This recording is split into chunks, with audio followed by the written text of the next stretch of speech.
আসসালামু আলাইকুম।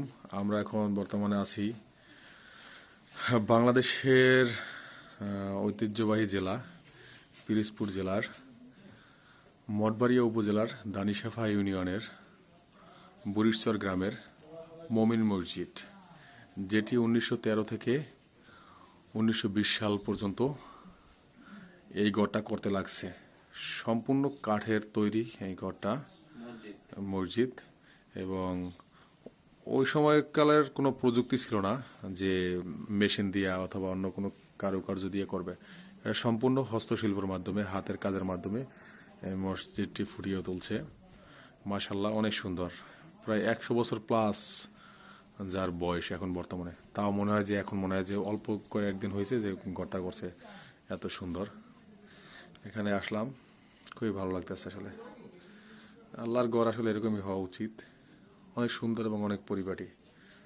এখানে কোনো শুধু ফ্লোরটা ফাঁকা না, শুধু ফ্লোরটা পাকা, ফ্লোরটা নতুন করছে। এছাড়া সম্পূর্ণ এই কাজগুলো আমার মনে হয় না যে রং রং রঙও তো মনে হয় করে নেয়, অথবা হয়তো হালকা একটু সংস্কার করছে এই জিনিসটা। যাক, মাশাআল্লাহ, অনেক সুন্দর এবং অনেক বয়স। 100 বছর প্লাস ভাবা যায় যে এত সুন্দর একটা মসজিদ, একটা আল্লাহর ঘর। আমরা 3 জন আসছি আজকে এখানে। এই যে মামাই,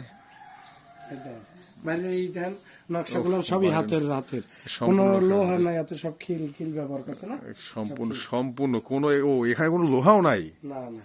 আচ্ছা, আপনারা একটা জিনিস দেখেন, এই যে কাঠটা বানাইছে, আর এই কাঠটা কোনো একটা লোহা নাই, কোনো একটা কিছু নাই, ঠিক আছে। এমনকি এইগুলা কোথাও একটা লোহার কোনো ব্যবহার করা হয়নি, ঠিক আছে। একটা কোথাও লোহার ব্যবহার করা হয়নি। যেগুলো ওই যে খেজুর গাছে খিল বানানো হয় আমাদের অঞ্চলে বলে, ওই খিল সিস্টেম।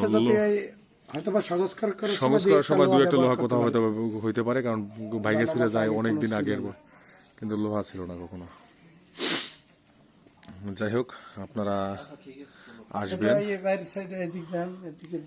কিন্তু মসজিদটা একবার ছোট, কিন্তু অনেক সুন্দর। এই সময়কালে কোন জায়গায় কাঠের ঘর আছে মানুষ তো গোলপাতারই ঘর করতে পারে নাই। এই সময় কাঠ দিয়ে কি সুন্দর কি করে দামি কাঠ দেয় সব। এই সুন্দরী কাঠ, সুন্দরী কাঠ এবং না সুন্দরী কাঠ কাটারি আমি তার জানি না। ও, আমি তার জানি না। এই দেন এই নকশাগুলান কি সময় মানুষের রুচি কত সুন্দর ছিল। সেই যুগের আমলে কত তারা রুচিশীল মানুষ ছিল আসলে।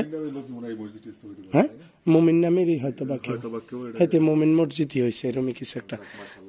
নকশা কি সুন্দর। আরে মেশিং এর প্রযুক্তি আইও তো এত সুন্দর আমার মনে হয় না এইরকম। হ্যাঁ,